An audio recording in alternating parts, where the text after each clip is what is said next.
सखिया।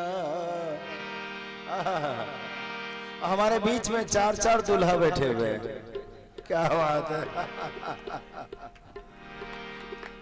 चार ही दूल्हा थे, हाँ, और यहाँ भी चार ही दूल्हा। मैं तो भाई आज घर वाला बना हुआ, सदानंद बना हुआ। आज बांसगांव मझरिया निहाल सखिया, चारों दूल्हा में अरे बड़का कमाल सखिया।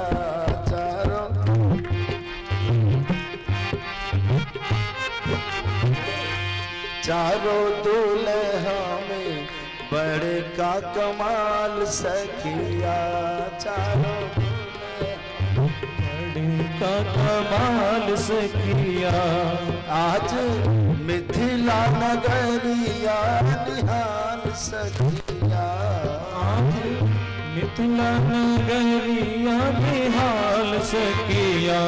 चारों दूल्हा में कमाल सखिया। चारों दूल्हा में बड़का कमाल सखिया।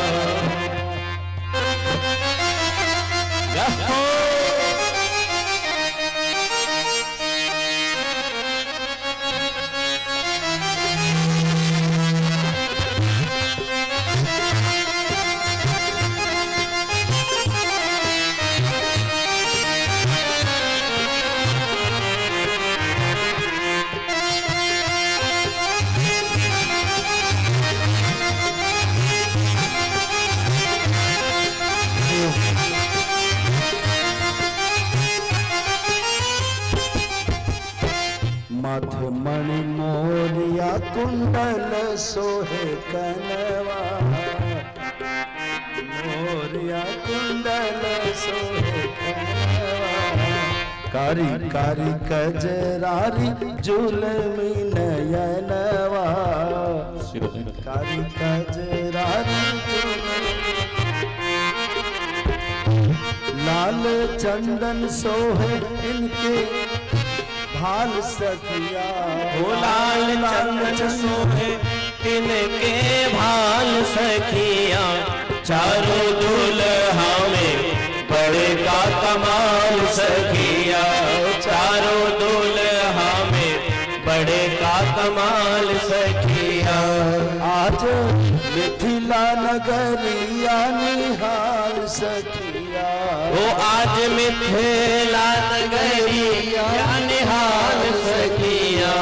चारों दूल्हा में बड़का कमाल सखिया। चारों दूल्हा में बड़का कमाल सखिया। ताली सेवा करते हुए सद्गुरुदेव भगवान की।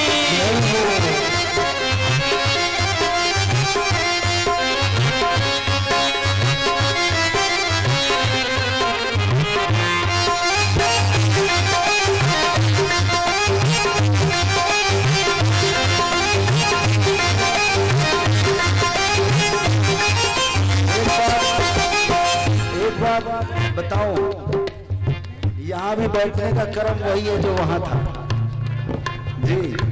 गोरे गोरे एक तरफ, काले काले एक तरफ। जय हो। सावर सावर गोरे गोरे अरे सावर सावर गोरे गोरे चूड़िया जहान है। सावर सावर गोरे गोरे चूड़िया जहान है। सावर सावर गोरे गोरे चूड़िया जहान है। अखियाँ न देख सुनरी लहकान है। अखियाँ न देख लीना सुन लसकार है। इस जोड़ी को नजर न लग जाए किसी की। क्या जहाँ जाते हैं जोड़ी साथ में जाती है, ये तो मैं देख रहा हूँ, इसलिए यही जोड़ी आई और जोड़ी नहीं आ पाई। बहुतों को बुलाया था लेकिन ये वाली जोड़ी कामयाब रही। जुग जीवे जोड़ी बेमिसाल सखिया, जुग जुग जीवे जोड़ी बेमिसाल सखिया, चारों दुल्हावे देखा कमाल सखिया, चारों दुल्हावे बड़ेगा कमाल सखिया। आज मिथिला नगरिया निहाल सखिया, ओ आज मिथिला नगरिया निहाल सखिया, चारों दुल्हा में बड़का कमाल सखिया, चारों दुल्हा में बड़का कमाल सखिया। आप लोगों को कितनी खुशी मिल रही है, बहुत खुशी मिल रही है ना, चेहरा पे दिख रहा है खुशी मिल रही है। भाई जरा हवे कोई माइक सीटी मार रहा है, और तबला वाले थोड़ा सा गमक कम कर लीजिए। हवी कहाँ से आ रही है, किसी की आवाज कम करनी है। गुरुजी अपना माइक जरा बंद करिए, मशीन से कम करो यार।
सद्गुरुदेव भगवान की ताली सेवा करते हुए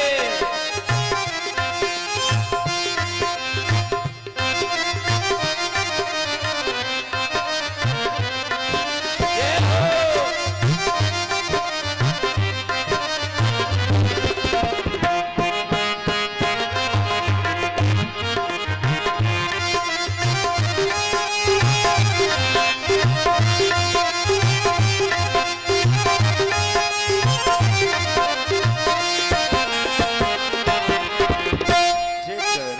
जागी मुनि कैले, जगराल जोगी मुनि जप तप कैले, हे जगराल मुनि मुनि जप तप कैले, सोई आज मिथिला में पाहुन बन के आए, हे सोई आज मिथिला में पाहुन बन के आए। आज ये बड़ा खतरनाक स्वागत होता है हमारे मिथिला में। वो जो चटनी पीसते हैं ना, उसका ऊपर वाले लोढ़ा लोढ़ा से गाल की सिकाई होती है। तो कौन तैयार है सिकाई के लिए? गुरुजी तैयार? आज लोढ़ा से सिकाई इनकर गाल सखिया, आज लोढ़ा से सिकाई इनके गाल सखिया, आज बड़का कमाल सखिया, चारों दुल्हा में बड़का कमाल सखिया, आज मिथिला नगरिया निहाल सखिया, आज मझरिया निहाल सखिया, ओ आज पास गाँव मझरिया निहाल सखिया, चारों दुल्हा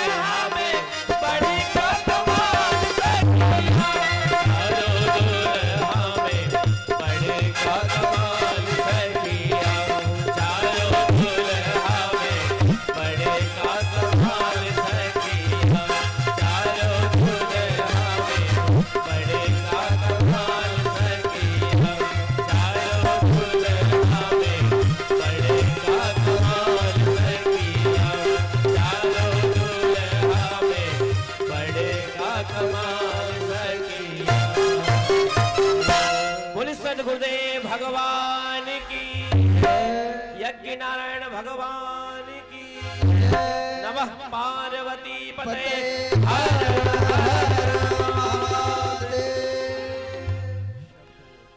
विराजिए विराजिए। बहुत बहुत अभिनंदन। भजन कैसा लगा आप लोगों को? वाह वाह वाह। जा अब पूछने पर तो प्रशंसा करनी पड़ती है, ऐसा ना हो। वाह जी जी। कह रहे स्वामी जी का जिनको ठीक नहीं लगा वो लोढ़ा से सिखाएंगे, उससे कहा उनको खुश करने के लिए।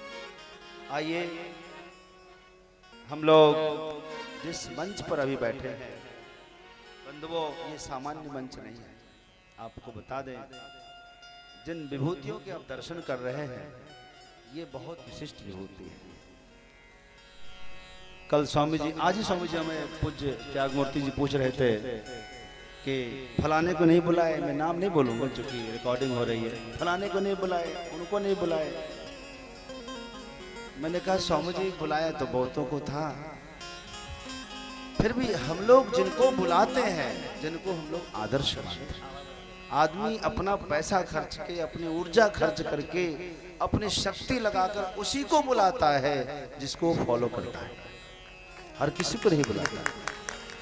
और अच्छा हुआ किसी फिल्मी दुनिया के लोगों को आप बुला के होता क्या, हमको बताइए। एक फिल्मी नचनिए को हम बुला लेते और 2-4 लाख रुपए उसके पीछे खर्च कर देते, आपका भला क्या होता समाज का। हम जिसके लिए ये यज्ञ शुरू किए हैं, अच्छा हुआ कि आपके पवित्र पैसे में, आपका पवित्र पैसे का फल है कि ऐसे लोग आए नहीं इस धरती पर। आपको इसके लिए अभिनंदन करना चाहिए कि आपके पसीने की गाढ़ी कमाई है इस मेला में लगी है। इसलिए ऐसे लोगों की क्या जरूरत है जहाँ यहाँ पर पैसा लेगा वहाँ जाके सिगरेट पी लेगा और पता नहीं पैसे बर्बाद करेगा। हमारे किसान भाइयों की, मजदूरों की मजदूरी इसमें लगी है, जो रोज 200 रुपया 400 रुपया कमाते हैं ना, उन्होंने अपना अनाज महीने भर का छोड़ दिया है। ऐसे गरीबों से यह यज्ञ शुरू हुआ है। तो भाई ऐसे जगह पर तो वो लोग न आए, हम भगवान से बार बार मना रहे थे। और ऐसे विभूति यहाँ पधारी हुई है ना बंधुओं, जिनके दर्शन बहुत दुर्लभ है, सामान्य मंच पर ये सब दिखते ही नहीं है। तो दिव्य दर्शन आप कर रहे हैं। मुंबई की धरती से पधारे हुए अत्यंत तेजस्वी और ओजस्वी प्रवक्ता और लगभग 29 वर्ष से श्रीमद् भागवत का सुंदर गायन करने वाले स्वरों के धनी परम पूज्य महामंडलेश्वर स्वामी श्री चिदंबरानंद सरस्वती जी महाराज, आप वंदन करें, क्रम पर न जाएं। मैं भावुक आदमी हूँ, भावना में आगे पीछे ना दीजिए। ये अलग बात है, आप पहले बोल दीजिए, अलग बात है। आपने अच्छा किया, पहले से डिमांड कर ले, पहले मैं ही बोलूंगा। कोई बात नहीं है, जो पहले शहीद होना चाहता है पहले शहीद हो जाए, इसमें क्या करना है। तो बंधुओं, हमारे बीच में ओंकारेश्वर की धरती से, ओंकारेश्वर मध्य प्रदेश आप जान रहे हैं, उज्जैन के आगे नागदा, वहां ओंकारेश्वर की धरती से पधारे हैं त्याग मूर्ति अवधूत भगवान परम पूज्य स्वामी श्री नर्मदानंद जी महाराज। आप वास्तव में नर्मदा पुत्र हैं। आपका उद्बोधन होगा आज। पहले स्वामी जी का ही कर ले, लेकिन स्वामी जी ने डिमांड किया है, स्वामी जी की इच्छा पूरी हो तो हाँ, माइक जो है व्यवस्थित किया जाए। हमको कोडलेस दे दीजिए, कोई दिक्कत नहीं। इसकी बैटरी बदलनी पड़े, कोडलेस की बैटरी चेंज करो पहले। हेलो हेलो, हमारे बीच में आज ही पधारे लखनऊ की धरती से परम विद्वान, प्रस्थान तरई के प्रवक्ता और साधक भी सिद्ध महापुरुष हैं। और आपको अनुशासन बहुत प्रिय है। आप चिन्मय मिशन में पहले बहुत वर्षों तक सेवा दे चुके हैं।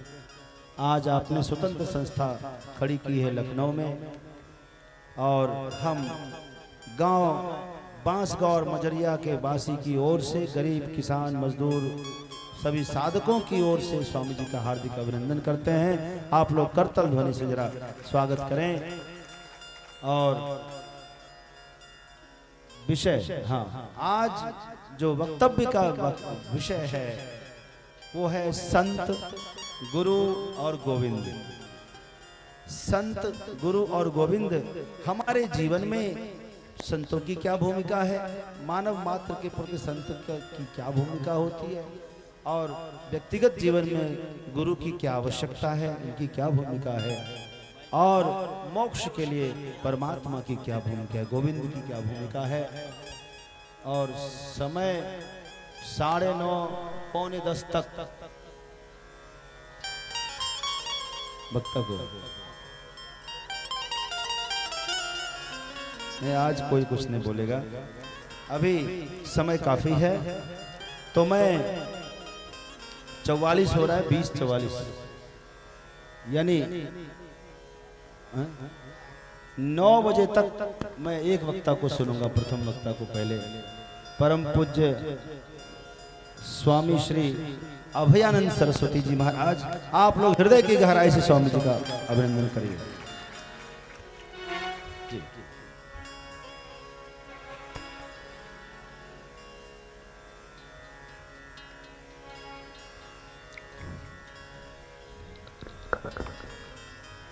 बोले सच्चिदानंद भगवान की।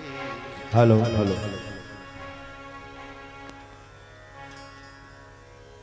ओम सहना भवतु सहनो भुनक्तु सह वीर्यं करवावहै तेजस्विनावधीतमस्तु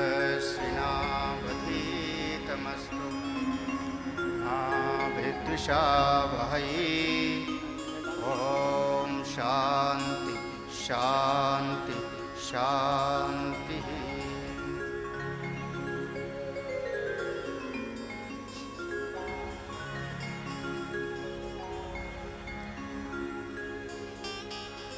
चिन्मयं व्यापि यत्सर्वं त्रैलोक्यं सचराचरं तत्पदं दर्शितं येन तस्मै श्री गुरवे नमः।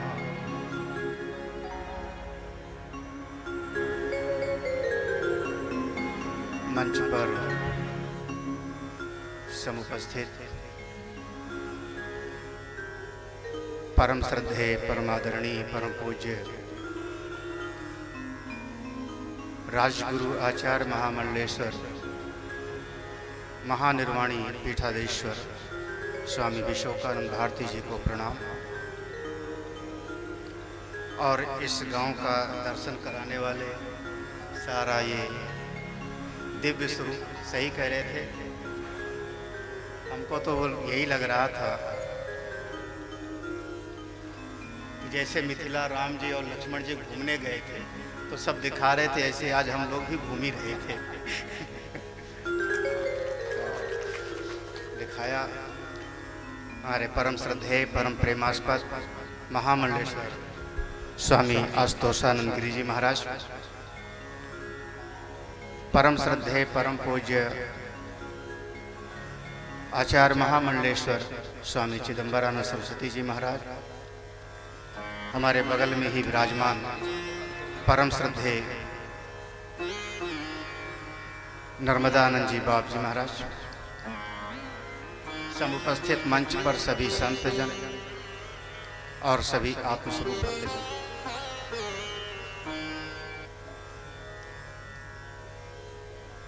वो हमारे बाद में जरूरत पड़ेगी बेटा। हाँ। हम बिना दांत वाले हैं, उसको कहते बिना दांत वाले को कहते वेदांत।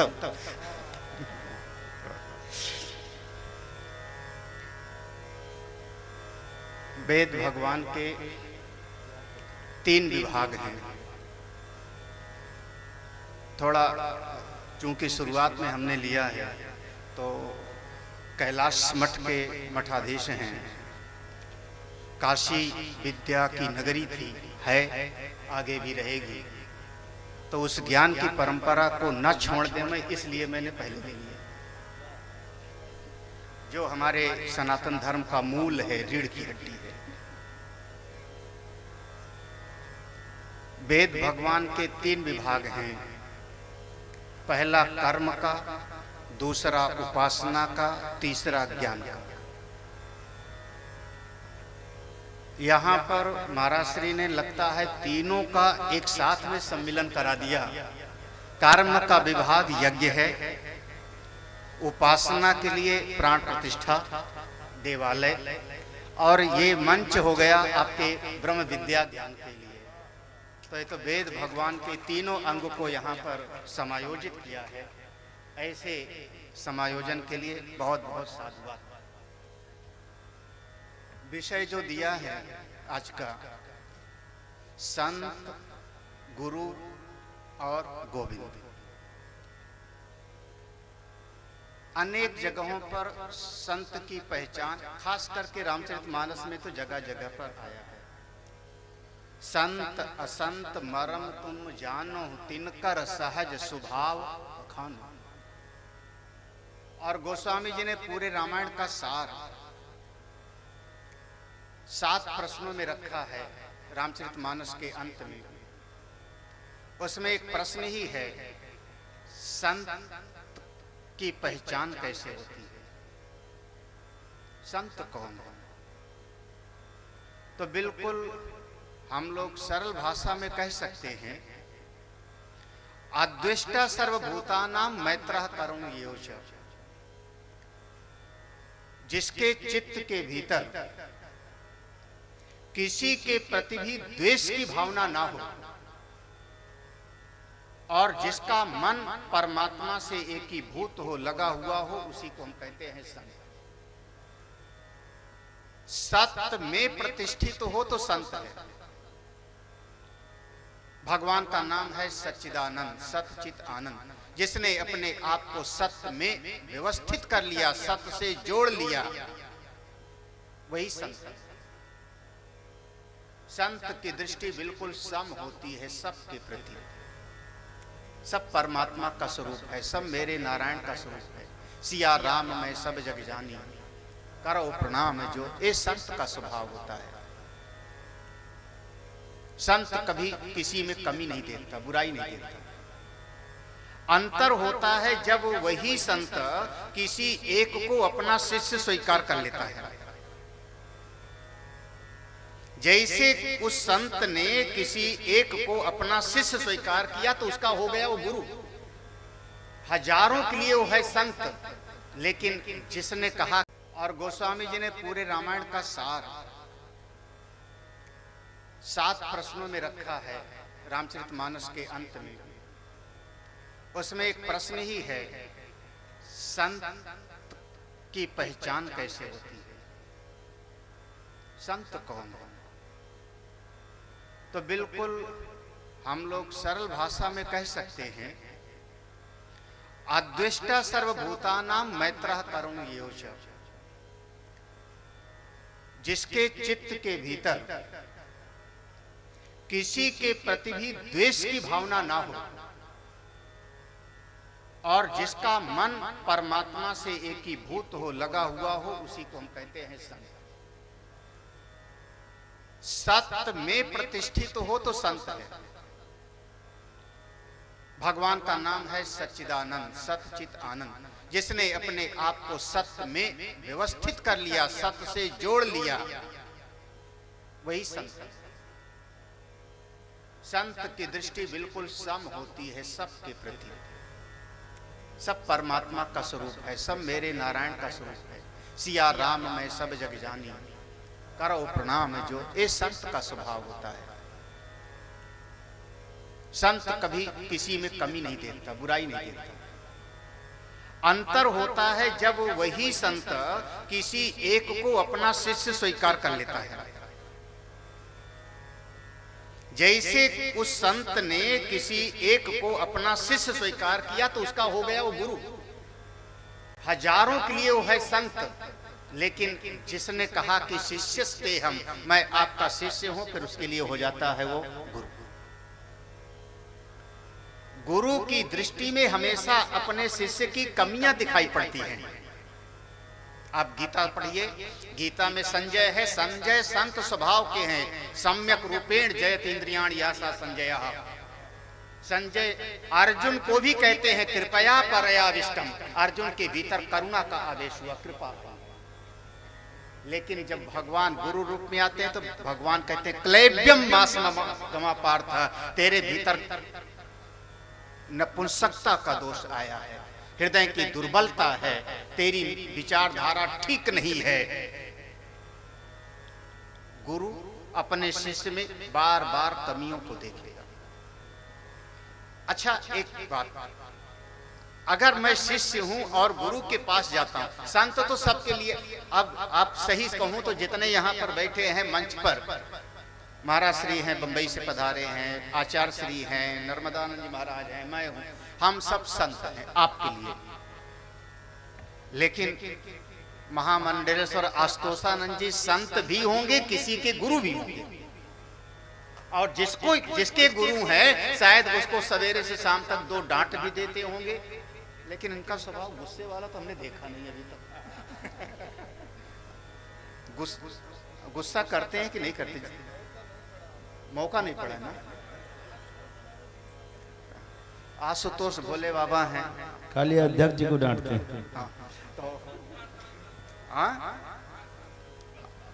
हम यहाँ और तो कुछ अनशन कर देते हैं, बात नहीं मानते तो अनशन। काशी में एक कार्यक्रम था और ये महाराज जी के साथ में कोई ऐसी बातचीत हुई, हम भी वहां पर थे, सभी लोग थे।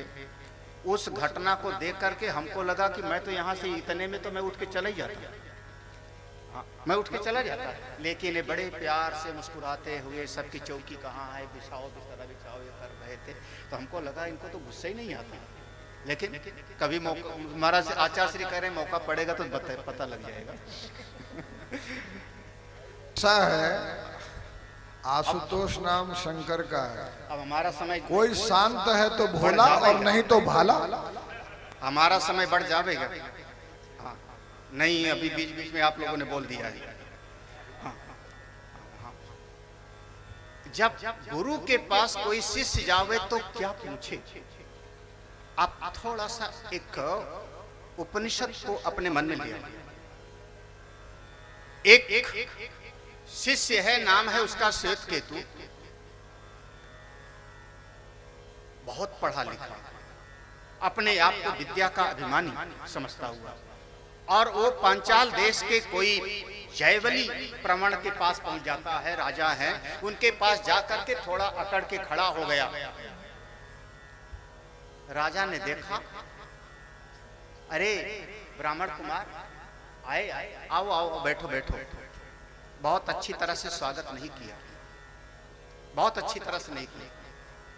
श्वेत केतु को भी अच्छा नहीं लगा। तब उस राजा ने कहा, तुम्हारे पिता ने तुमको शिक्षा दे दिया है, जैसे कहा जाता है, वेद का वचन है, मातृमान पितृमान आचारवान ब्रूयात्। माता के द्वारा संस्कारित हो, पिता के द्वारा अनुशासित हो और आचार्य के द्वारा शिक्षित हो, वही भरी सभा में बोले। तुमने शिक्षा प्राप्त कर लिया? उसने कहा हाँ हाँ प्राप्त कर लिया। राजा ने पूछा, मेरे 5 प्रश्न है, जरा बताओ तो। श्वेत केतु, मेरा पहला प्रश्न है, ये क्या तुमने जाना है कि ये सारी प्रजा जितनी उत्पन्न होती है, जितने प्राणी पैदा होते हैं, ये सब कहां से आए हैं? कहां से आए हैं? उसने कहा, ये तो मुझको नहीं पता, ये नहीं पता। ये पहला 5 प्रश्न है, पहला प्रश्न है। राजा ने कहा, मेरा दूसरा प्रश्न है कि सारी प्रजा यहां से मर के कहां जाती है? रोज रोज मरते रहते हैं, कहां जाते हैं सारे लोग? तुमने उस जगह को जाना है? विद्यार्थी ने कहा, वो हमको नहीं पता। राजा ने कहा, तीसरा प्रश्न मेरा ये है कि हजारों हजार लोग रोज मरते हैं, रोज शमशान घाट जाते हैं, जब इतने सारे प्राणी रोज मर रहे हैं तो जहां जाते हैं वो जगह भर क्यों नहीं जाता? जानते हो? उसने कहा, महाराज ये भी हमको नहीं पता। चौथा प्रश्न पूछा है राजा ने, श्वेतकेतु हमने सुना है कि दो मार्ग होता है, एक उत्तरायण का और एक दक्षिणायन का, देवयान, ऐसे दो मार्ग होता है। तुम जरा ये तो बताओ कि दोनों मार्ग अलग कहां से होता है? जैसे चौराहे से रास्ता निकलता है, कहां से अलग होता है, जानते हो? उसने कहा ना, ये भी हमको नहीं पता। बेटा फिर पांचवा प्रश्न ये है कि यह जल ही पांचवी आहुति में पुरुष संज्ञा कैसे प्राप्त कर लेता है, जानते हो?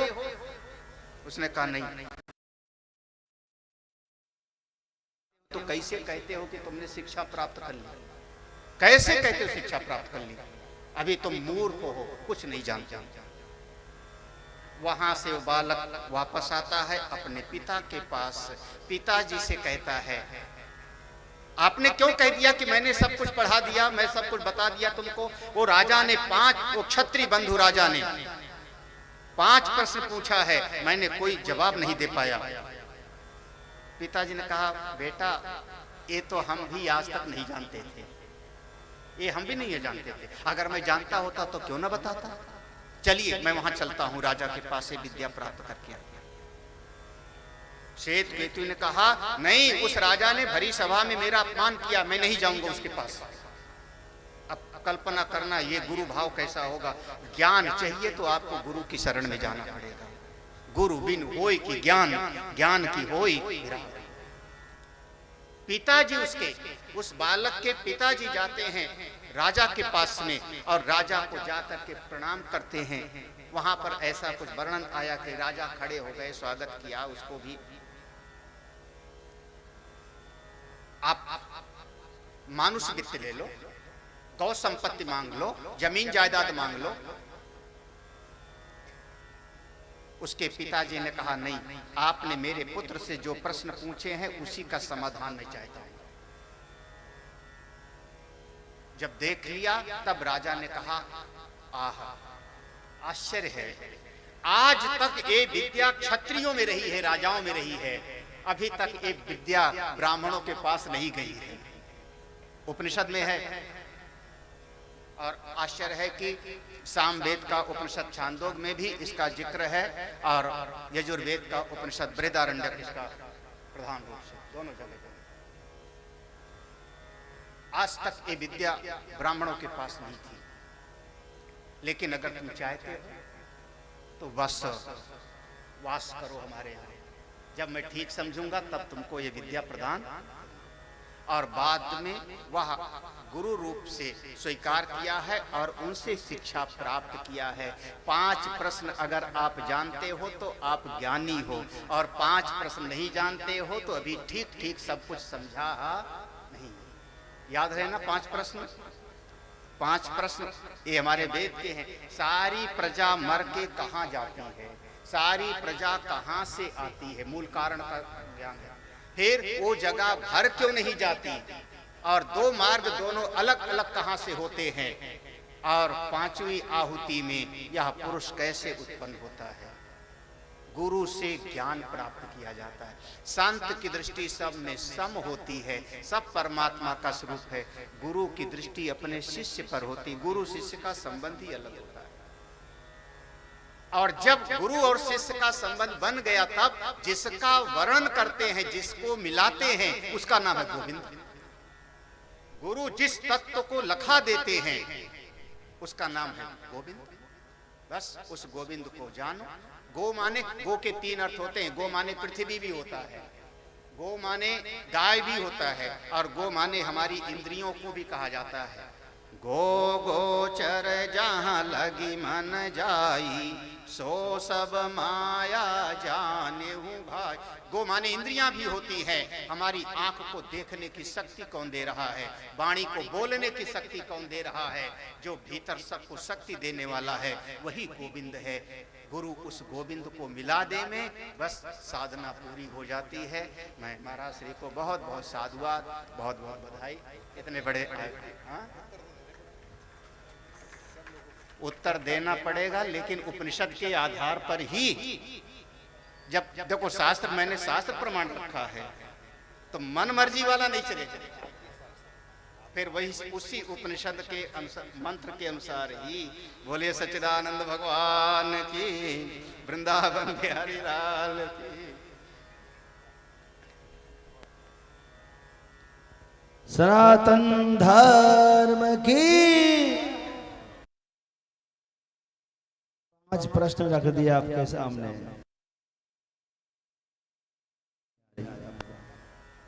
हाँ, उत्तर लिए बिना जाना नहीं, पकड़ेंगे यहीं पर महाराज जी को। बांसगांव वाले पकड़ने में बड़ी तेज है। अब मैं थोड़ा संगीत हो जाए। विराजमान है ओंकार की धरती से आए त्याग मूर्ति अब्दुल। पहले आपको, लेकिन आप करने के बाद चले जाएंगे, ये तो आपके दर्शन हो रहे हैं लोगों को। ठीक है। मुंबई से आए परम पूज्य स्वामी श्री महामंडलेश्वर श्री श्री 1000 स्वामी चिदंबरानंद सरस्वती जी महाराज। समय जो है लगता है 15 से 20 मिनट।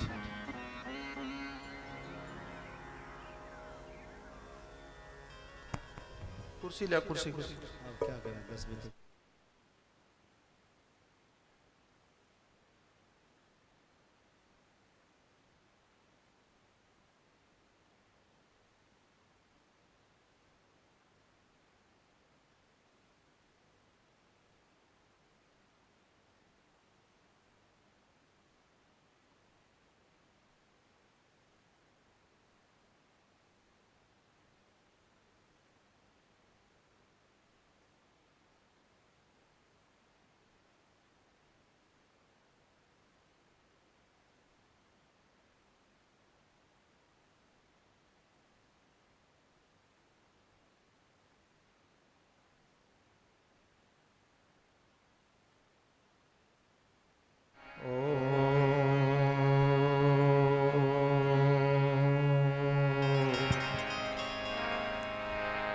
हरि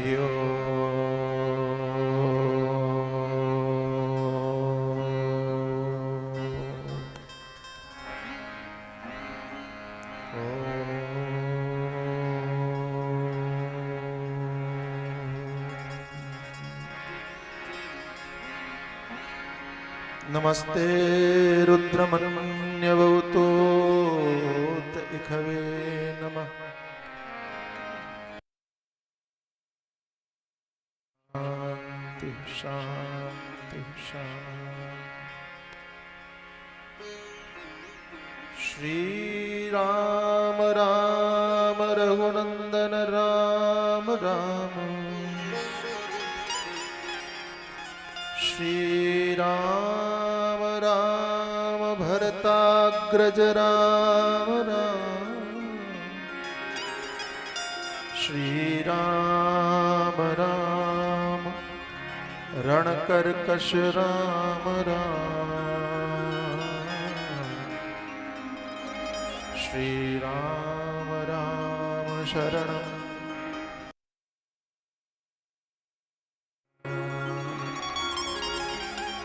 उद्भव स्थिति संहारकारिणी क्लेशहारिणी सर्वश्रेयस्करीं सीता नतोऽहं रामवल्लभा। प्रेम पूर्वक भगवान के नाम का गान करें। श्री राम जय जय राम। श्री राम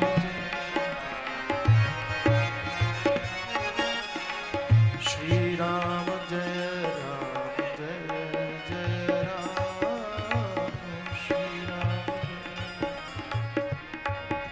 श्री राम मंगल भवन अमंगल हारी।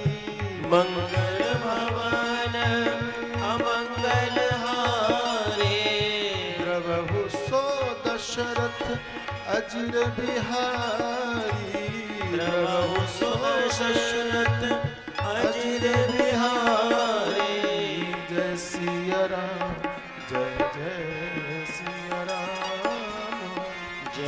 सिया राम जय जय सिया राम श्री राम जय जय राम श्री राम जय राम श्री राम जय राम श्री राम जय राम श्री राम जय राम श्री राम जय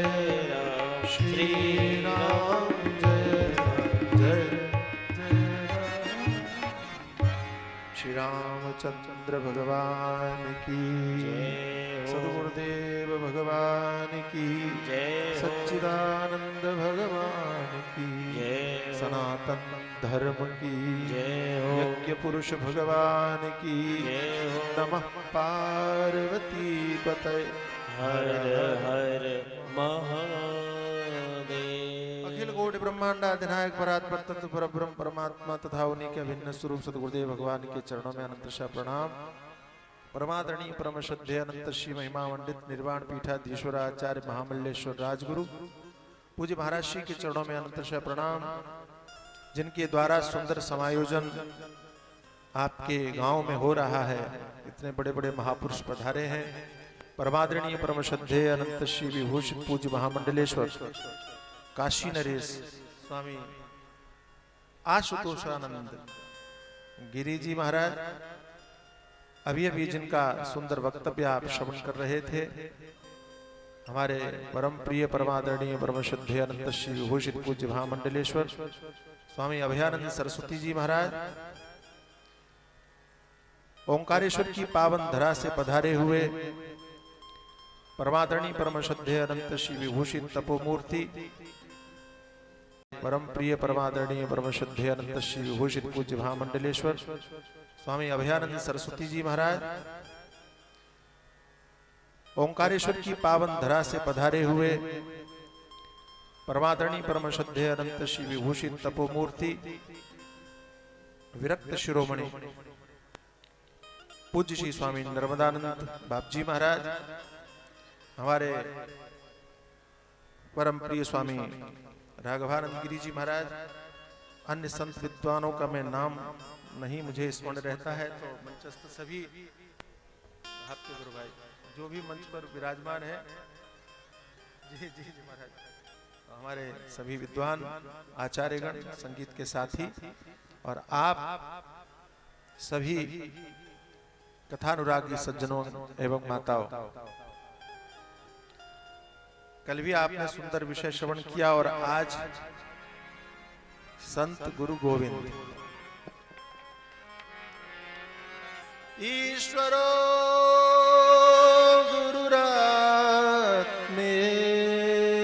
गुरुरात्मेति मूर्ति भेद विभागिने, और इसी को एक और कहा भगति भगत भगवंत गुरु चतुर नाम बपुए। मूलतः संत हो, गुरु हो, ईश्वर हो, आत्मा हो, ये एक ही है, अलग अलग नहीं, भिन्न नहीं। लेकिन इस बात को जो बता दे वही गुरु, इस बात को जो लखा दे बताने के लिए आ जाए वही संत है, वही महात्मा है, वही महापुरुष। अभी हमारे पूज्य स्वामी अभयानंद जी महाराज बहुत बढ़िया बात बता रहे हैं। संत बहुत हो सकते हैं, गुरु उनमें से कोई एक है। इसलिए गोस्वामी तुलसीदास जी महाराज ने नवदा भक्ति में पहली भक्ति संतों की कही, प्रथम भगति संतन कर संगा दूसरी रति मम कथा प्रसंगा, तीसरी गुरुपद पंकज सेवा, तीसरी भगति यमा।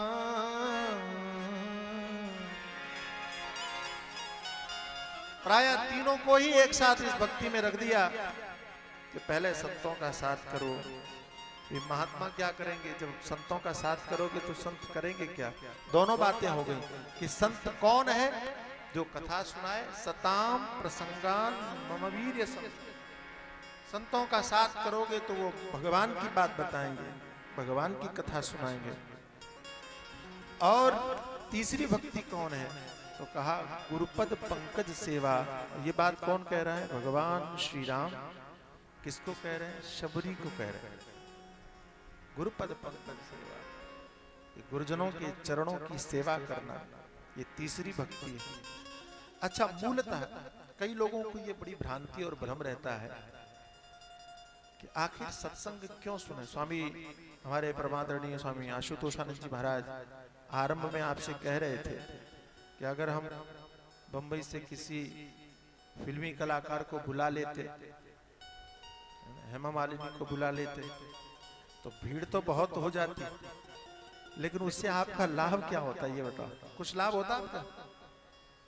आप लोगों को सुनाई पड़ रहा है? हमारी आवाज सुनाई पड़ रहा है? सुनाई पड़ रहा है? माताओं सुनाई पड़ रहा है? तो कुछ बोलो तो पता तो चले आपको सुनाई पड़ रहा है।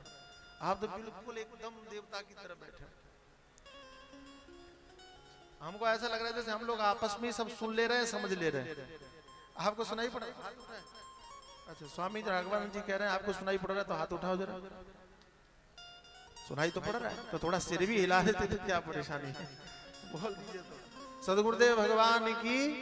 अच्छा, एक बात बताओ, अगर हेमा मालिनी नाचने आ जाती तो आपका कोई लाभ होता क्या? नहीं होता लाभ। हाथ उठा के बताओ, ऐसे नहीं। स्वामी जी कह रहे हैं, स्वामी जी कह रहे हैं कि संतों को बुलाया, उससे आपका लाभ होगा।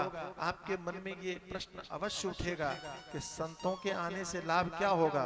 तो मैं थोड़ी सी बात बता करके अपनी वाणी को विराम ही दूंगा, अधिक आपको नहीं सुनाऊंगा। इतना सा मैं पूछना चाहता हूं कि आप सुख चाहते हो कि दुख चाहते हो? बोलो बोलो। सुख चाहते हो तो आपको संसार में सुख मिल रहा है कि दुख मिल रहा है? संसार में सुख मिल रहा है कि दुख मिल रहा है? संसार में तो दुख ही मिल रहा है ना। अगर दुख नहीं मिला तो अच्छा, एक बात बताओ, आपको अगर कोई चीज खरीदनी हो और बाजार में आप पहले ढूंढते हो और वो चीज मिल जाए तो फिर भटकते हो बाजार में? फिर तो आप अपने घर आ जाते हो, फिर भटकने की क्या आवश्यकता है? और ऐसे ही आपको सुख चाहिए, अगर आपको वो सुख मिल गया होता तो आपका भटकना भी बंद हो गया होता।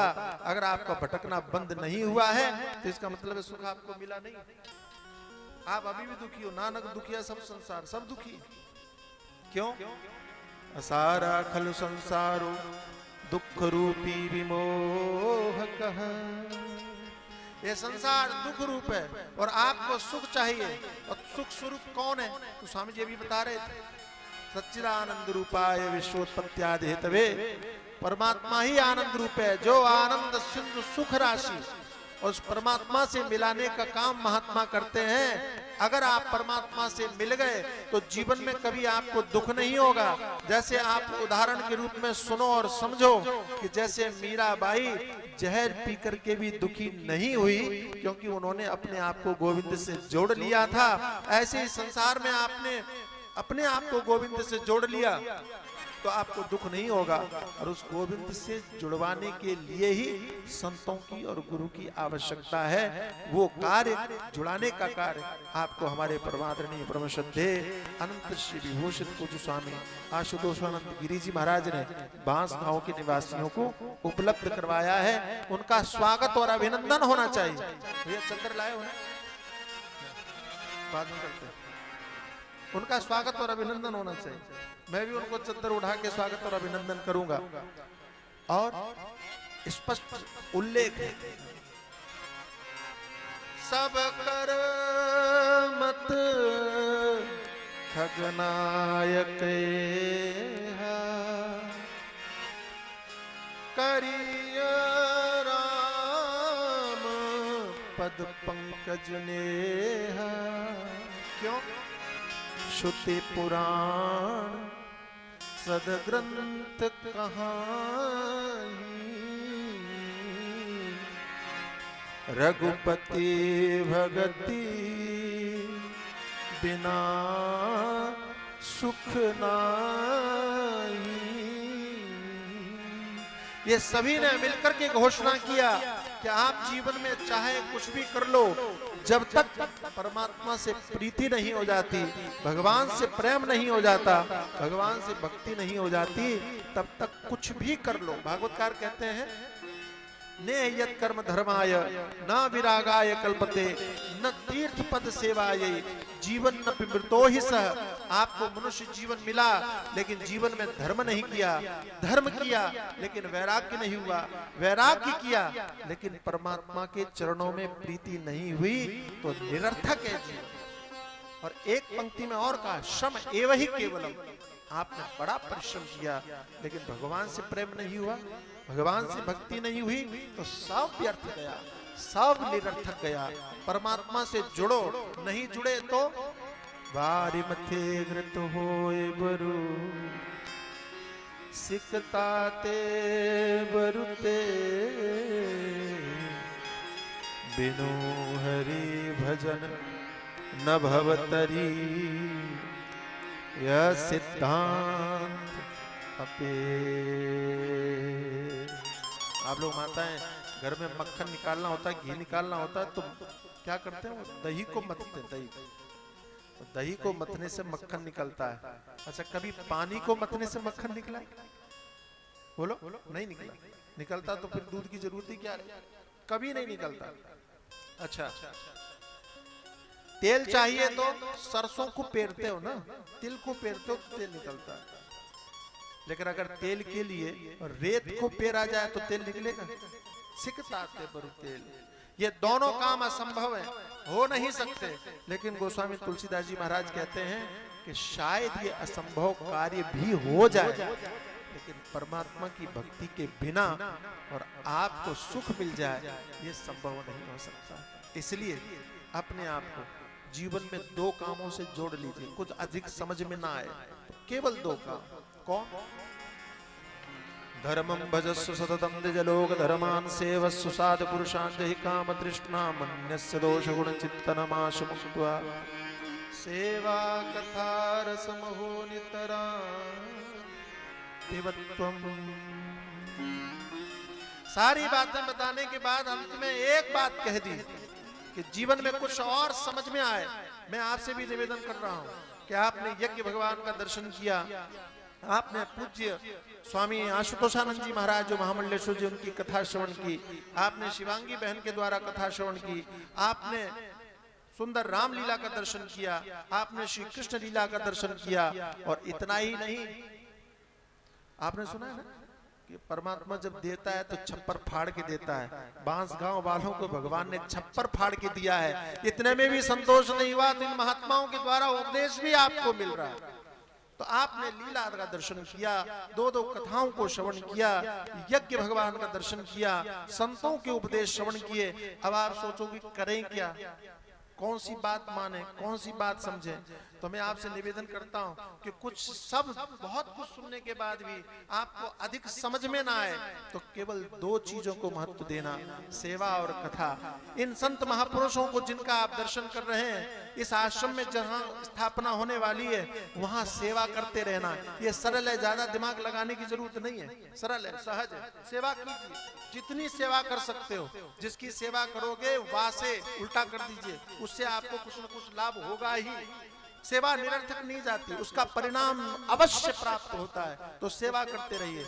और दूसरी कौन सी चीज है?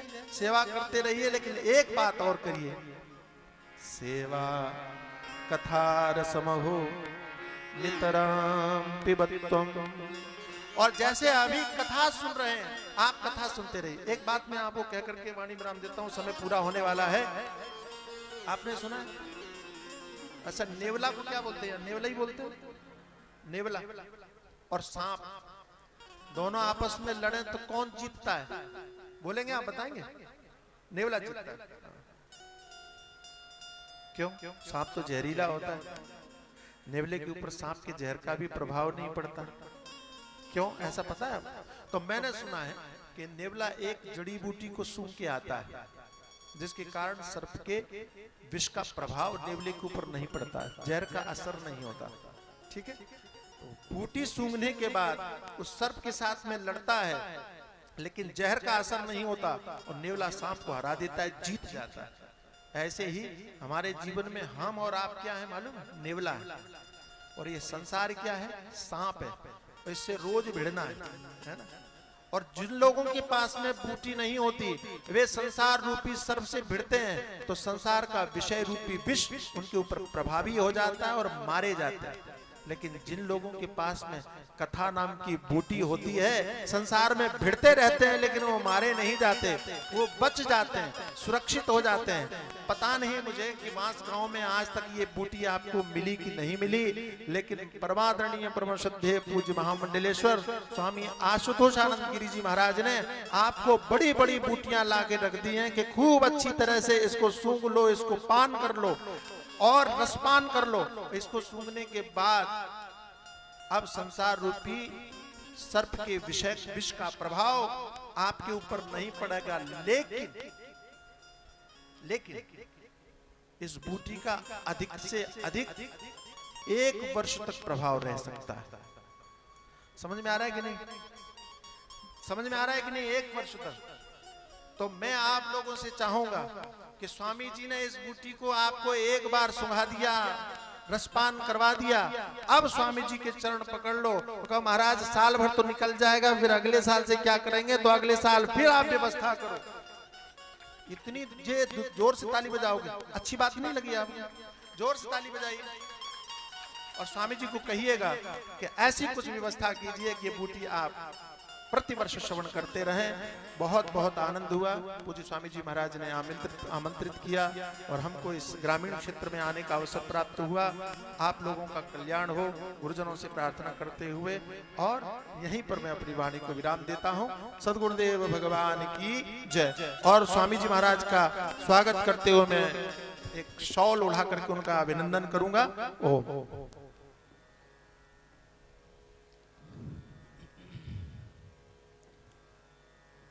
बंदो संत सज्जन चरना, दुख प्रद उभय बीच कछु वरना।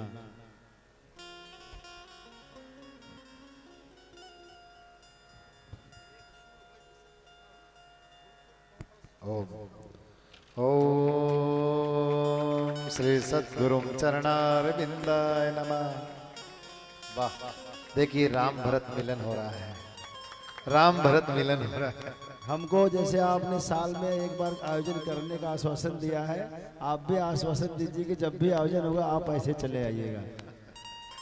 लेकिन पहले व्यवस्था करनी पड़ेगी आपको। दुष्ट भी दुख देते हैं और संत भी दुख देते हैं। आज मेरा मन बड़ा दुखी हो रहा है। मेरा मन तो बिल्कुल नहीं करता स्वामी जी को छोड़ने का, लेकिन स्वामी जी की मजबूरी है और स्वामी जी को आगे रात भर चलना है, अभी सफर करना है।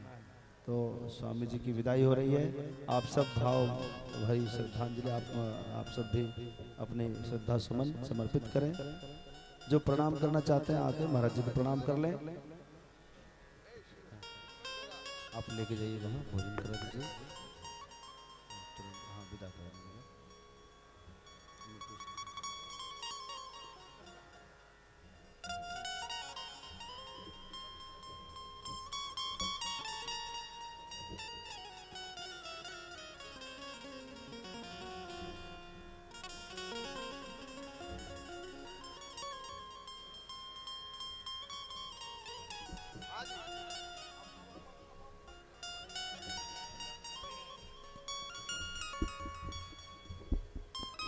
समय धीरे धीरे निकलता जा रहा है, फिर रासलीला का समय होता है।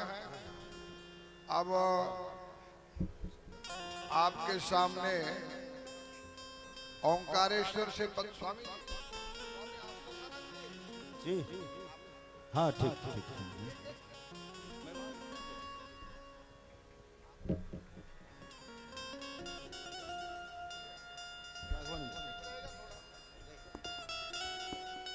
अब आपके सामने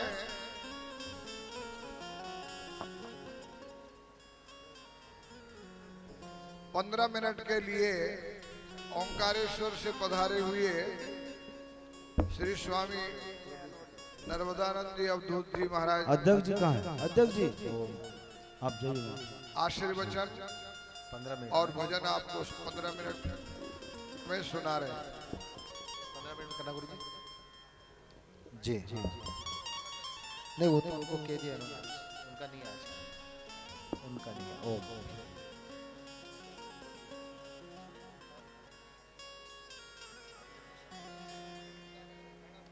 नहीं आप जब 15 मिनट 10 मिनट आप जो बोल रहे हैं।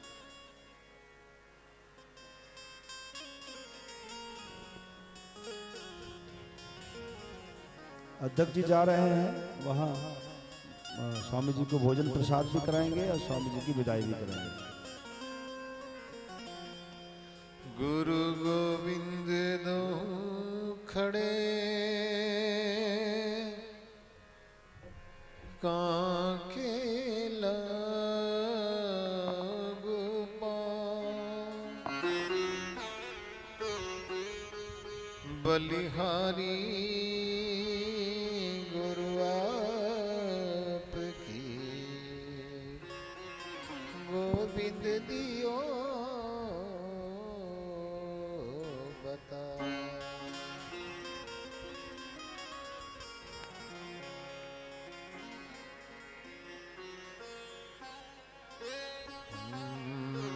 श्रीमत् परब्रह्म गुरुं श्रमामि, श्रीमत् परब्रह्म गुरुं भजामि, श्रीमत् परब्रह्म गुरुं वदामि, श्रीमत् परब्रह्म गुरुं नमामि।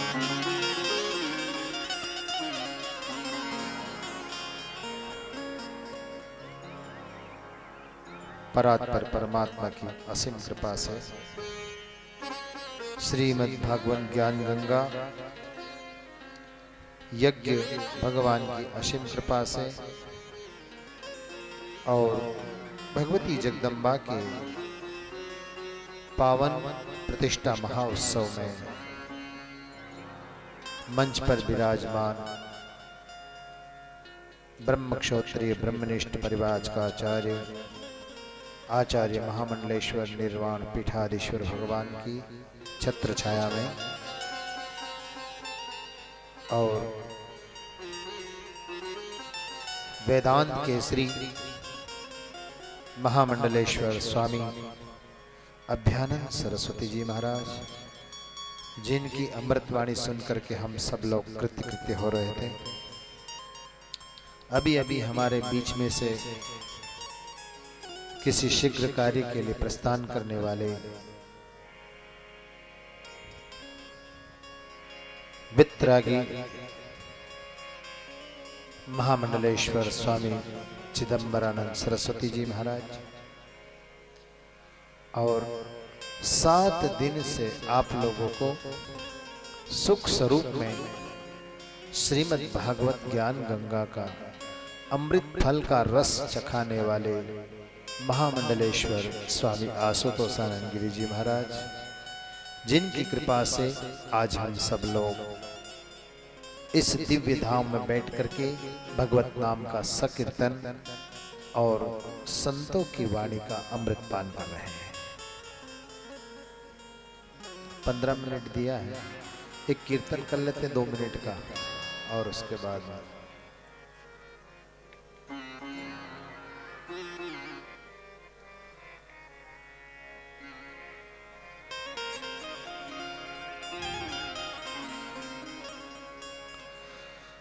एक बार हम उच्चारण करेंगे, आप दूसरी बार सबको बोलना है।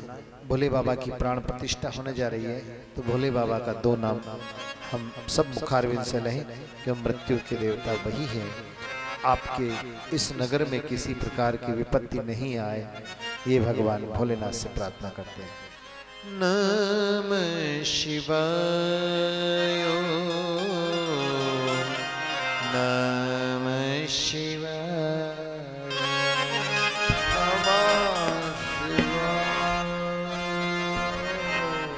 नमः शिवाय,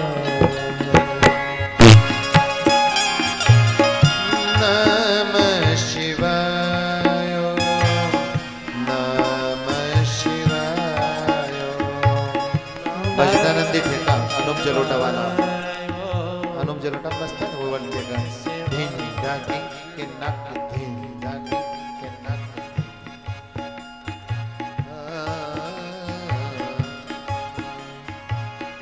नमः शिवाय नमः शिवाय नमः शिवाय नमः शिवाय। यमन में गा रहे हैं। नमः शिवाय नमः शिवाय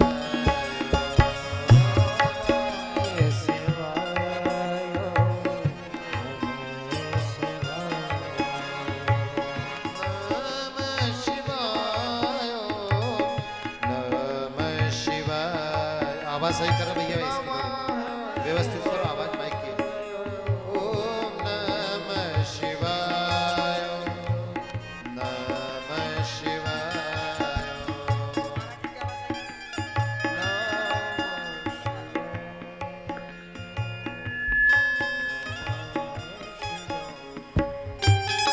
इतने लोग यदि रुक जाओ। इतने लोग प्रांगण में बैठे हो और भगवत नाम का कीर्तन होता आप सबकी आवाज नहीं आ रही है स्वामी जी को। और अपन लोग माइक में दूसरे लोगों को नहीं गाना, अभी मैं गाऊंगा उसके बाद वही लोग गाएंगे, बस दूसरे लोगों को माइक में नहीं गाना है। नमः शिवाय ओम नमः शिवाय।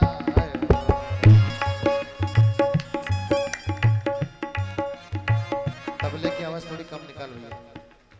गा रहे हैं आप लोग, पुतले तो नहीं है कहीं। ओम नमः शिवाय ओम नमः शिवाय।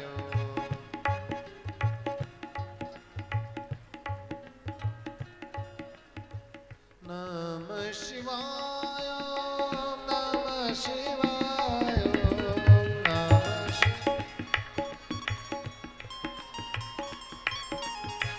नमः शिवाय नमः शिवाय।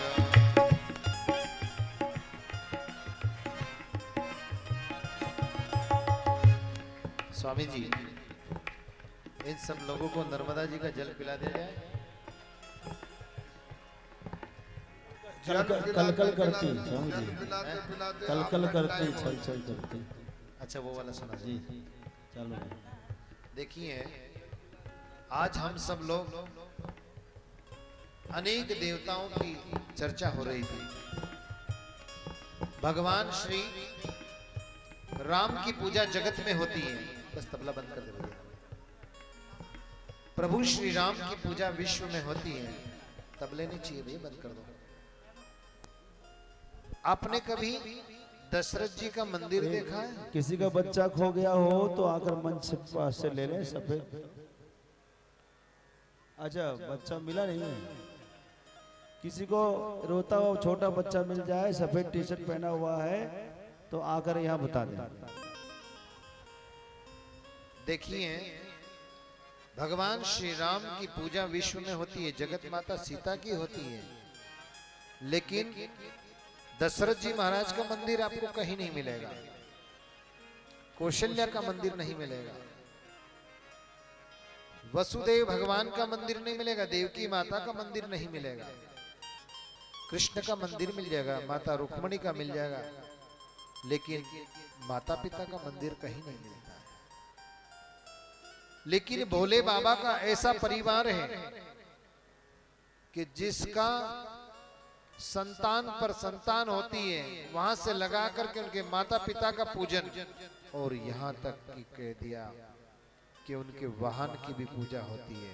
देखिए, भगवान शंकर की पूजा होती है, माता पार्वती की पूजा जगत में होती है, जगदम्बा की पूजा होती है, उनके पुत्र गणेश की पूजा होती है, उनके पुत्र कार्तिक की पूजा होती है, और यहां तक कि उनके पुत्र के पुत्र लाभ सुख की पूजा होती है, उनकी पत्नी रिद्धि सिद्धि की पूजा होती है।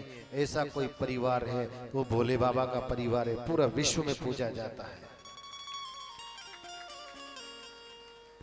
यहां तक भी खत्म नहीं होती है बात, भोले बाबा का नंदी होती है, नंदी की पूजा होती है वहां, माता का वाहन सिंह है, सिंह की पूजा होती है। भगवान कार्तिक का वाहन मोर है। एक दूसरे के शत्रु भाव में होते हुए भी, सब अलग अलग भाव में रहते हुए भी, क्योंकि कभी एक दूसरे से झगड़ते नहीं है। सांप और चूहा दोनों एक जगह रहते हैं। भगवान भोले बाबा के गले में सांप है और गणेश का वाहन चूहा है, लेकिन वह संतत्व है, संत भाव है उस जगह पे, तो दोनों एक जगह में रहते हैं। दूसरा, माता का वाहन सिंह है और भोले बाबा का वाहन नंदी है। सिंह नंदी का दोनों को शत्रु भाव में देखते हैं एक दूसरे को, लेकिन या भोले बाबा के प्रांगण में, भोले बाबा के आंगन में सब एक जगह रहते हैं, क्योंकि ये पूरा परिवार संत परिवार है। और संत की महिमा आज हम गा रहे हैं। जहाँ संतोष हो जाता है, जहाँ संतत्व आ जाता है, वह किसी प्रकार का वाद और विवाद दोनों समाप्त हो जाता है। क्योंकि संत जगत में बड़े उपकारी, उद्धव संत जगत में बड़े उपकारी। संत परोपकार करते हैं। संत आपकी हृदय की ग्रंथियों को खोल देंगे, लेकिन गुरु ऐसा एक है कि आपके अंतर के विकारों को समाप्त करने के लिए, आपके सभी अवगुणों दूर करने के लिए, कवि ने बड़ा सुंदर कहा है, गुरु शिष्य गुरु कुंभ है, घड़ घड़ काढ़त खोट, अंतर सहाय दे बाहर मारत चोट। गुरु की क्या महिमा कहें। गुरु तो अपने सारे विकारों को परमात्मा के चरणों में समर्पित करके काम, क्रोध, महत, लोभ, लालच, अहंकार सभी को पार करके उस परम तत्व की ओर अग्रसर हो जाते हैं। वही गुरु आपको गोविंद से मिला सकते हैं। कल चल रहा था ब्रह्मक्षोत्री ब्रह्मनिष्ठ परिवाज का आचार्य जो गुरु होते हैं, वही गोविंद की प्राप्ति करा सकते हैं। हम सब लोग गोविंद की प्राप्ति करने के लिए सदगुरु की शरण जाना चाहिए। एक जगह गुरु शिष्य दोनों भ्रमण करते करते एक नदी के किनारे गए और गुरु का संकल्प था कि किसी नारी को छूते नहीं थे। गुरु ने देखा कि एक महिला चिल्ला रही बचाओ बचाओ, एक नदी में माता बहकर जा रही थी। गुरु ने डुबकी लगाई और दोनों हाथ में उस माता को उठा के लाकर के किनारे पर छोड़ दिया और पुनः चलने लगे आगे। शिष्य ने कहा, अरे गुरुदेव, आप तो कहते कि आप कभी हाथ नहीं लगाते, आप ऐसा नहीं करते वैसा नहीं करते हैं। रात्रि का समय हुआ, रात्रि के समय में पहुंच गए। जंगल में एक कुटिया बनी थी, दोनों ने रात्रि विश्राम किया। कोठी थी किसी राजा की, उसमें जाकर के सोनी कोठी में रात्रि में विश्राम करने लगे। शिष्य ने पूछा, गुरुदेव आपने ऐसा क्यों किया, आप तो संकल्पित हैं? बोले, बेटा मेरा तो संकल्प है कि मैं छूना नहीं है और मैंने उसकी प्राण की रक्षा करके मैं तो चला आया, लेकिन तेरे चित्त में अभी भी क्यों घूम रही है वो देवी? तेरे चित्त में बैठी हुई है। मैंने तो जो संकल्प पूरा करके ना उसकी प्राण की रक्षा करके अपने तक जो मेरा कर्तव्य था उस कर्तव्य का निर्वाह करके मैं वहां से चला आया। जब रात्रि के समय में दोनों विश्राम कर रहे थे, विश्राम करते करते मध्य रात्रि के समय में राजा के सिपाही लोग आए और दोनों ने पूछा, तुम कौन हो, तुम कौन हो, कहां से आए हो? गुरु चुपचाप उठ करके चल दिए, लेकिन शिष्य से रहा नहीं गया। उसने कहा, तो जानता नहीं हम लोग संत हैं? सिपाही ने 2 डंडे फटकारे। अरे मूर्ख, तू संतों को मारता है, और 2 डंडे दिए। गुरु जब तक बहुत आगे निकल चुके थे, पीछे पीछे भागता हुआ शिष्य गया और जाके कहा कि गुरुदेव, मेरे को वो लोग पीट रहे थे और आप चुपचाप चले आए वहां से। बोले, तेरे को क्यों बेटा? बोले, मैंने कहा कि मैं महात्मा हूं। तो बोले, बना क्यों? जो बनेगा वो बिगड़ेगा। मैंने कुछ बना ही नहीं, मैं चुपचाप वहां से चल दिया, मेरी पिटाई नहीं हुई। तुम यदि महात्मा बने हो तो पिटाई होगी। इसलिए संसार में सदगुरु के पास जाएं तो कुछ बनना नहीं है, बनाने का काम सदगुरु का है। वो आपको चाहे कुंदन बना दे या रजत बना दे, ये बनाने का काम सदगुरु का होता है। और जब सदगुरु तुम्हें बना देगा तो गोविंद अपने आप प्राप्त हो जाएगा। गुरु ही हमें बनाता है। शिष्य का काम है गुरु के प्रति समर्पित भाव, शरणम गच्छामि। हम शरण गुरु की यदि चले जाएंगे तो निश्चित ही गुरु महाराज हमें उस परम पद की प्राप्ति करा देते हैं। और जब परम पद की प्राप्ति गुरु के द्वारा होती है तो गोविंद भी उसके लिए द्वार पर खड़ा रहता है। एक सज्जन ने भगवान का एक संत नारद जी मिल गए और मिलते मिलते रास्ते में संत कहा कि राम बोल बेटा राम बोल। वो मदिरा पान करता था व्यक्ति, उसने कहा कि मैं राम नहीं बोलूंगा, लेकिन फिर भी राम मुंह से निकल गया और थोड़ा आगे गया। बोले बेटा राम तो बोल, जीवन तेरा ऐसे ही चला जाए। बोले महाराज राम नहीं बोलूंगा मैं। और इतना कहते ही उसकी पाँव में ठोकर लगी। ठोकर लगते ही उसका प्राणांत हो गया। प्राणांत होते ही वो जीव आत्मा जब यमराज के पास गए और धर्मराज ने कहा कि इसका लेखा जोखा देखिए, इसकी क्या पुण्य और पाप है। बोले प्रभु इसका पाप ही पाप है, जीवन में पाप ही पाप किए। ये नशा करता था, मदिरा पान करके जीवन में सब लोगों का दिल दुखाया, इसने पाप ही पाप किया है। जब तक चित्रगुप्त ने कहा एक आखिरी में प्रभु लाल लाइन है। बोले क्या है? बोले एक नाम इसने भगवान का लिया है, बस जीवन में एक नाम लिया है, वो भी नारद जी के कहने से इसने अभाव में लिया है, प्रभाव में नहीं लिया है, बस एक नाम। यमराज ने कहा एक नाम का कोई पुण्य नहीं है, एक नाम का कोई पुण्य नहीं है। तो उन्होंने कहा कि पक्षपात नहीं चलेगा प्रभु, मेरा एक नाम का हिस्से में जो भी जितना आता उतना पुण्य दे दीजिए। जीवात्मा को लग गया कि राम नाम बड़ा चीज है कोई। उन्होंने कहा कि नहीं भाई, फिर एक काम करते हैं, चलो भाई ब्रह्मा जी से पूछ लेते हैं। ब्रह्मा जी के पास गए, कहा कि प्रभु एक नाम का पुण्य क्या होता है? बोले एक नाम राम का तो नित्य भगवान शिव लेते हैं, शिव जी के पास अपने को चलना पड़ेगा, एक नाम का कितना पुण्य है। एक नाम का पुण्य प्राप्त करने के लिए शिव जी के पास जब जाने लगे तो धर्मराज और ब्रह्मा जी दोनों जाने लगे। तो जीवात्मा कहती है आप तो यहाँ से वहां ले जाओगे, मैं थक जाऊंगा, मुझे उठा लो आप लोग। एक तरफ से ब्रह्मा जी ने पकड़ लिया, एक तरफ से धर्मराज ने हाथ पकड़ लिया, उसको ले जाके भगवान शिव की डोरी पे छोड़ दिया। भगवान शिव ने आए ब्रह्मा जी को देख करके अतिथि सत्कार आदि किया है और पूछने लगे प्रभु क्या कारण है, कैसे आना हुआ? बोले इस जीवात्मा ने प्रभु श्री राम का एक बार नाम लिया है, तो एक नाम का पुण्य कितना है? बोले एक नाम का पुण्य क्या होता है, एक नाम का तो कुछ नहीं। तो जीवात्मा कहने बोले बाबा आप भी पक्षपात करते हो। बोले बाबा आप भी पक्षपात करते हो। बोले ऐसा काम करो, अपन भगवान ने जिसका नाम लिया उसके पास चलते हैं शीघ्रम शीघ्रम, क्योंकि समय हो गया है। तो वहां से ब्रह्मा जी और शिव जी दोनों के मध्य में वो जीवात्मा को लेकर के ब्रह्मा जी और दोनों चल रहे हैं। भगवान नारायण जो शेष सैया पे बैठे हुए थे उठ करके बाहर आए। लक्ष्मी जी ने कहा प्रभु क्या हुआ, सेवा में चूक हो गई क्या? बोले नहीं देवी, मेरा बहुत बड़ा भक्त आ रहा है। नारद जी आ गए जब तक। बोले प्रभु मेरे से भी बड़ा भक्त आ गया। बोले हाँ नारद जी अभी आप समय नहीं है, आप थोड़ी साइड पे बैठ जाइए। बोले नारद जी ने पूछा क्या कारण है प्रभु, ऐसा कौन भक्त आ रहा है? बोले मेरा एक महान भक्त आ रहा है प्रभु। जब वो जीवात्मा वैकुंठ तक पहुंची और इधर ब्रह्मा जी और शिव जी ने दोनों को प्रणाम करके उस जीवात्मा ने विष्णु भगवान की तरफ देखा और देखते ही मन गदगद हो गया, रूप देखते ही भगवान का, न गोविंद का रूप देखते ही मोहित हो गया। अब लक्ष्मी जी ने पूछा कि प्रभु आपका महान भक्त कैसे हो गया यार?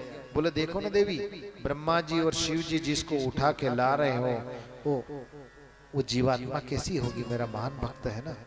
बोले प्रभु इसने पाप ही पाप किए जीवन में, ये पुण्यात्मा कैसे हो सकता है? ब्रह्मा जी से शिव जी से पूछा भगवान विष्णु ने कैसे कारण हुआ प्रभु आने का? बोले प्रभु बस यही तो हम आपके पास एक मंत्र का प्रभाव सुनने आए थे। बोले एक मंत्र का प्रभाव आपको पता नहीं है? जिसकी ब्रह्मा और विष्णु के दर्शन करने के बाद में भी जीवात्मा वैकुंठ तक आ जाती हो, एक नाम का इतना प्रभाव होता है। तो आपको ऐसे सद्गुरु मिले, अनेक नाम आपके कीर्तन कराते हैं, आपका बेड़ा पार हो जाए।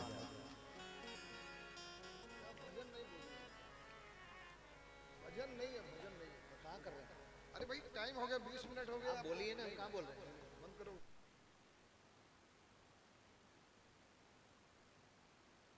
हर महादेव। एक कांति सितामृषति निंदित शारदेन्दुर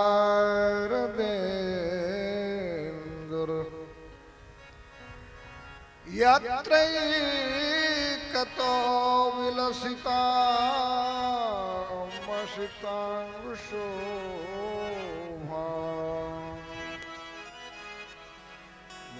वृंदावने पिकृतयामुनगानसंगम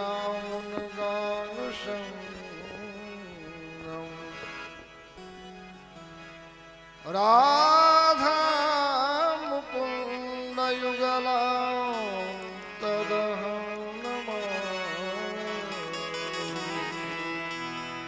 श्यामा मुकुंद युगला तदहं नमामि सीताराम राम राम राधे श्याम श्याम श्याम।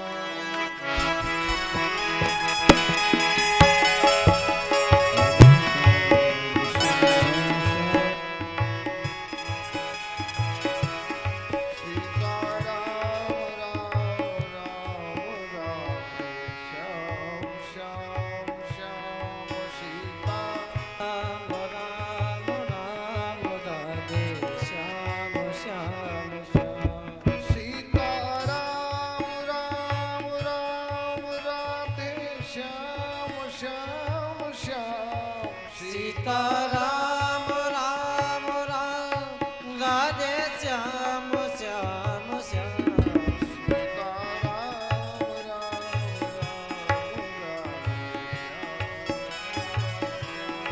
सीताराम राम राम राधे श्याम श्याम श्याम। रामचंद्र भगवान की जय हो। महापुरुष आपके सामने अपने विचार प्रकट किए कर रहे हैं। समय का बड़ा अभाव। कल रासलीला वाला हमको खूब सुनाया, पीछे से जाते जाते डंडा मारा उसने। सही बता रहा हूँ। अब उसका भी भाई टाइम 10 बजे का है, वो तो हम महात्माओं को ख्याल रखना चाहिए ना, तो समय नहीं था। संत बड़े परमारथी शीतल जिनके अंग और तपन बुझावे और की दे दे अपना संग।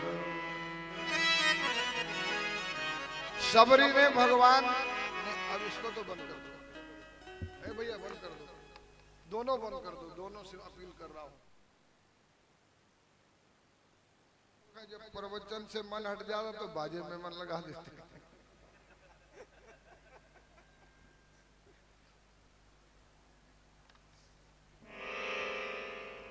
संत शबरी को भगवान श्री राम ने कहा था कि अगर कोई संस्कारी है तो उसका महामंडलेश्वर आशुतोषानंद जी जैसे संत से जरूर संबंध बने। प्रथम भक्ति संतन कर संगा, दूसरी रति मम कथा प्रसंगा।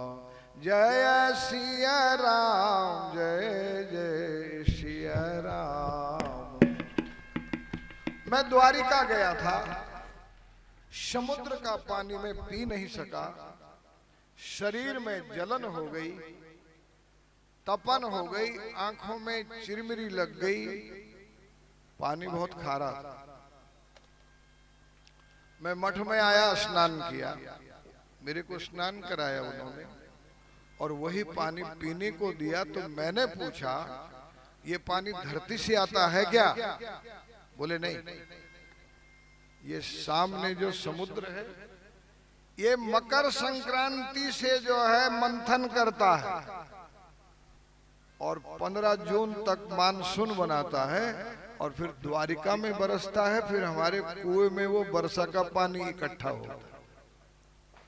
ऐसे हमारे आशुतोषानंद जी महाराज भी तप के संस्कार प्राप्त करके, शिक्षा प्राप्त करके, गुरुदेव की सेवा प्राप्त करके आपके इस बांस गांव में शास्त्रों का मधुर रस लेकर के आए हैं, जो भागवत के माध्यम से आपको सुनाए। राम सिंधु सजन घन धीरा, राम सिंधु सजन घन चंदन तरु हरि संत समीरा, चंदन तरु हरि। जय सिया राम जय जय। आज मौनी एकादशी है क्या? नहीं, आप माताएं ऐसा लग रहा है जैसे मौना एकादशी रखा हुआ। मौनी एकादशी होती है। ये संत जो है राम सिंधु सज्जन घन धीरा,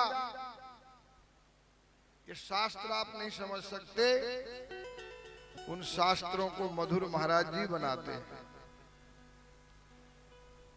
और चंदन की सुगंध आप तक नहीं आ सकती जब तक पवन का साथ नहीं होता है। ऐसे हमारे संत महात्मा। लेकिन एक बात ध्यान रखना सज्जनों, संत दरस पातक सब टरई। संत के दर्शन से आपके पापों का अंत होता है। तीर्थ भूता ही साधवः, आपका पापों का अंत होता है। लेकिन मोक्ष होगा तो आशुतोषानंद जी महाराज जैसे गुरु से होगा, संत से मोक्ष संभव नहीं होगा।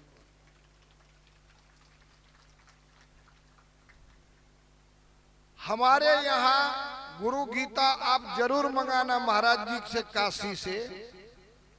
और गुरु गीता का ज्ञान किसी पुरुष को नहीं दिया गया, शंकर भगवान के द्वारा पार्वती जी को दिया गया। न गुरोरधिकम न गुरोरधिकम न गुरोरधिकम न गुरोरधिकम शिव शासनता शिव शासनता शिव शासनता शिव शासनता न गुरोरधिकम न गुरोरधिकम। लेकिन याद रखना, आपकी लिस्ट में गुरु है कि नहीं है? बोलो, है? झूठ मत बोलना। एक गुरु चेला जा रहे थे तीर्थ। गुरु घोड़े पे बैठा था, पूजा का सामान भी घोड़े पे था, साथ में गोपालानंद था।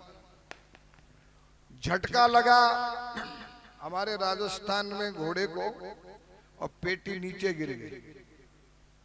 तो जब 15 किलोमीटर पहुंच गए, उतरे गुरुजी घोड़े से तो बोले गोपालानंद पेटी नहीं है, कहाँ गिरी? बोले वो तो ठहर पटराना में गिर गई थी। एक पटराना गांव है, वहां गिर गई। अरे तो गिरी, लाया क्यों नहीं?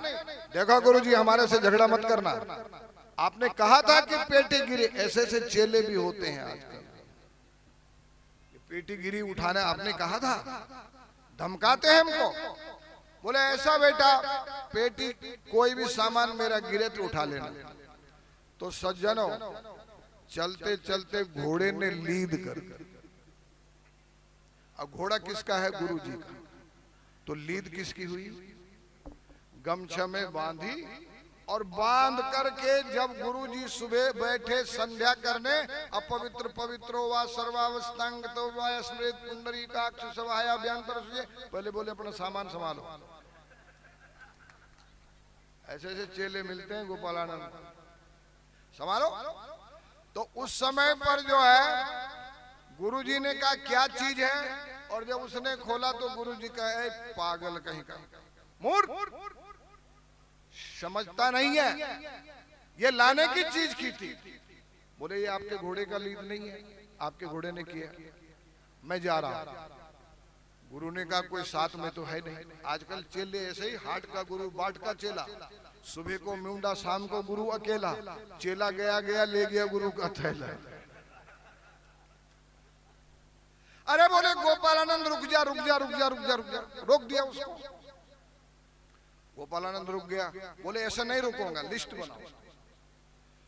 तो खड़ाऊ से लेकर के माला तक सारी लिस्ट, सब लिस्ट बना दी और अपने पास रखी। चलो इसमें से कुछ छूटेगा तो मेरी जवाबदारी। चलते चलते आगे गए तो बरसात जोर पकड़ गई, नदी में बाढ़ आ गई। गुरु ने कहा गोपालानंद जरा जल्दी पार हो जाए, जिससे कि, बोले हो तो सही, मैं अपने आप हो जाऊं, आप हो।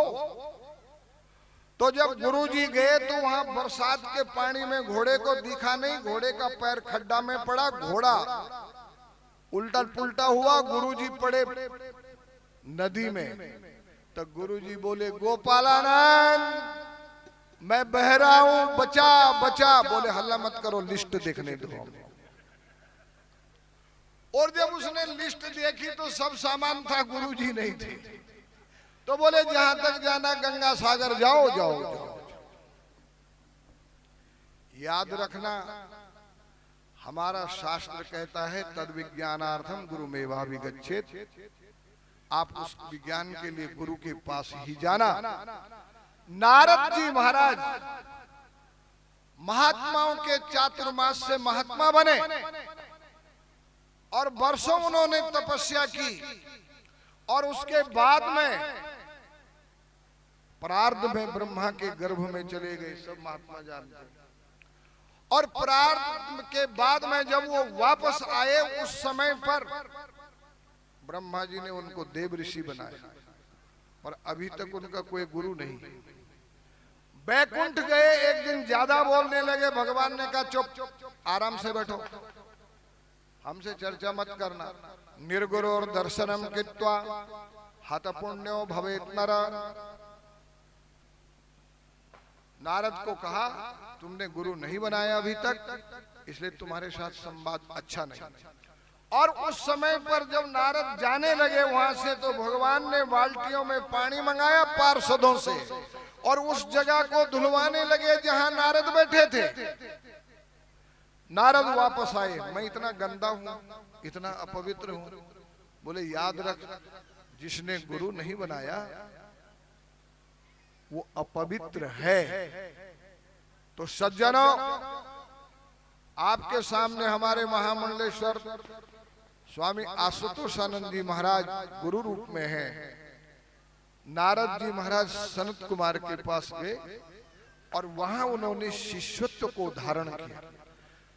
ज्ञानी नाम अग्रगण्यम भगवान हनुमान, शिव भगवान के अवतार हनुमान जी महाराज, जब उनके पास में भक्त गया, हनुमान जी अगर आपको कृपा करनी है तो आती है कृपा, की नहीं आती मैं आपको सुझाव देता हूं, आप कृपा मेरे ऊपर ऐसे करना। कैसे?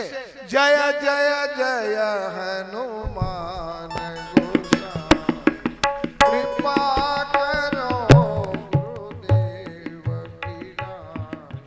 जय सिया राम, जय जय सिया राम।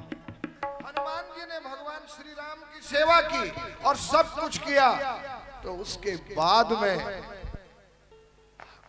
राम जी ने कहा आपने मेरे को बहुत प्रसन्न किया, लेकिन सबसे ज्यादा प्रसन्न मैं होता हूं शिष्य से, जब शिष्य गुरु बनाता है। इसलिए हनुमान जी महाराज ने भगवान राम को गुरु बनाया और भगवान राम ने उनको मुक्ति को उपनिषद सुनाया है।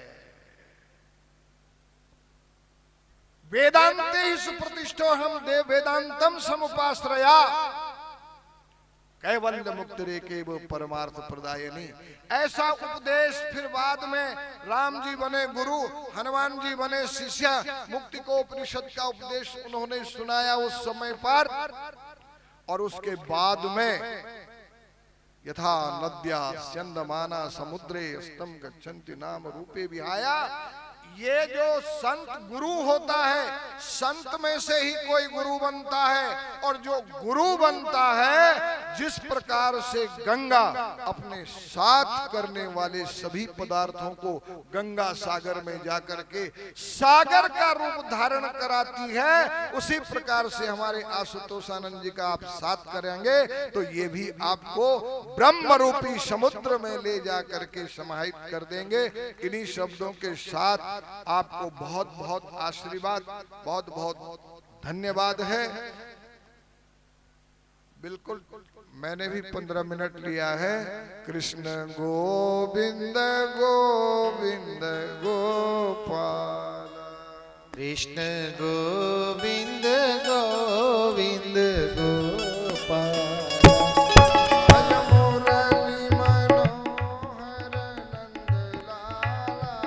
कृष्ण मुरली मनोहर नंद लाला।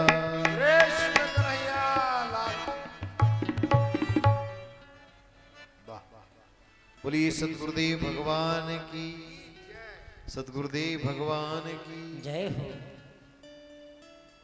चले गुरु जी। बहुत सुंदर। अभी हम परम पूज्य स्वामी जी का उद्बोधन सुन रहे थे। हमें लगता है स्वामी जी प्रवचन करते रहेंगे तो आप रात भर उठेंगे नहीं। क्यों? इतना आनंद है और वो हास्य रस भी है, सर्व रस है। क्या बात है। गुरु जी के पास में सठ रस है, षड रस है। और ये जो आप प्रवचन सुन रहे हैं बंधुओं, इसका उद्देश्य है आप साधु संतों से आने वाली पीढ़ी को जोड़ें, नई पीढ़ी को जोड़ें। इसीलिए इतना उपक्रम चलाया गया। नहीं तो लोग ऐसे डराते हैं बच्चों को। एक महात्मा गुजर रहे थे और बोले कि बेटा जल्दी जल्दी खा लो, नहीं तो बाबा जी तुमको खा जाएंगे। ऐसा डराते हैं। एक महात्मा जी महाराज जी के पास आए, बोले महाराज जी अपना फोटो दे दो। महाराज जी का बेटा फोटो क्यों चाहिए तुमको? पूजा करोगे, भगवान नहीं करो? नहीं गुरुजी, हम व्यापारी हैं, दुकान में लगाएंगे और झूठ बोलना पड़ता तो कहें गुरुजी की कसम खा के कहता हूँ कि इतने का ही सौदा है। तो कहने का तात्पर्य यह है, आप साधु संतों से बच्चों को डराने की जरूरत नहीं है, नई पीढ़ी को जोड़ना है। ये संत ही है जो बताएंगे। हाँ, एक तो आप उनको डराते हैं, दूसरा झूठ बोलते हैं। कहते हैं बाबा आया पकड़ेगा पकड़ेगा। अरे हम छुड़ाते हैं, आशुतोष आनंद जी छुड़ाने आए, पकड़ने नहीं आए। पकड़ते तुम, वो शादी करके उनको संसार में पकड़ ले। गुरु माया से छुड़ाते हैं और ब्रह्म से जोड़ देते हैं। ये गुरु का काम है। संतों को हृदय की गहराई से आप लोग प्रणाम कर लीजिए और करतल ध्वनि साथ एक बार अभिनंदन कर लीजिए। संतों की विदाई बहुत दुखदाई होती है, बर्दाश्त नहीं कर पाएंगे आप, इतना कष्ट होगा। फिर भी आप जो है बैठे रहें, अभी महाराज दर्शन करें, आपका मन बहल जाएगा। मैं संतों के साथ जाऊंगा, वहाँ रसोई घर में भोजन प्रसाद होगा, फिर विदाई होगी। कल याद रखिए, हाँ एक भजन गाओ। कल जो है ठीक 12 बजे में दोपहर में, याद रखना कल दोपहर 12 बजे में प्राण प्रतिष्ठा का मुहूर्त है। 11:15 बजे 11:45 में दोपहर में अभिजित मुहूर्त में प्राण प्रतिष्ठा का मुहूर्त है। आप लोग सब परिवार वहां पहुंचिएगा और ठीक प्राण प्रतिष्ठा होते ही महाआरती होगी। आप लोगों से मेरा निवेदन है अपने अपने घर से एक दिया लेकर आएंगे। आप अपनी थाली में एक दिया जला करके आएंगे और महाआरती में आप लोग भाग लेंगे, है ना। यही आपसे कहना था। इसमें जरूर हर घर से एक एक आरती की थाली आनी चाहिए और दिया जलाना चाहिए। बहुत बहुत बधाइयाँ आप सभी को। आप रास का दर्शन करिए सभी को। नमो नारायणाय। ओम।